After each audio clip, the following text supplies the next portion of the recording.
سلام برای بچه، خوش اومدید به یک ویدیو دیگه. امروز میخوام بهتون یاد بدیم چجوری فیلتر شکن پرسرعت داشته باشیم رو همه امپراتورها، ایرانسل، همراه اول، رایتل و وایفا و همه امپراتورها هست. پس بزن بریم، لیتس گو. خب دوستان، وارد گوشی میشه. شما به برنامه این فیلتر شکن نیاز دارین. خب این برنامه رو شما از کجا میتونید دانلود کنید؟ از کانال روبیکای ما، آدرسش هم زیر همین ویدیویه. اگر نتونید از آدرس وارد کانال روبیکا بشید، داخل کانال روبیکا بزنید سامان گیم پلی بازی‌ها، کانال براتون میاد و راحتی عضو میشه و دانلود میکنید. خب وقتی که این فیلتر شکن از کانال روبیکا دانلود کردین، واردش میشین.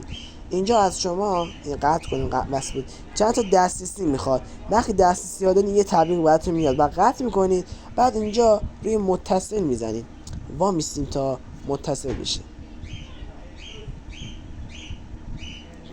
نزدیک 1-2 دقیقه طول میشه، بستگی به اینترنت خودتون داره.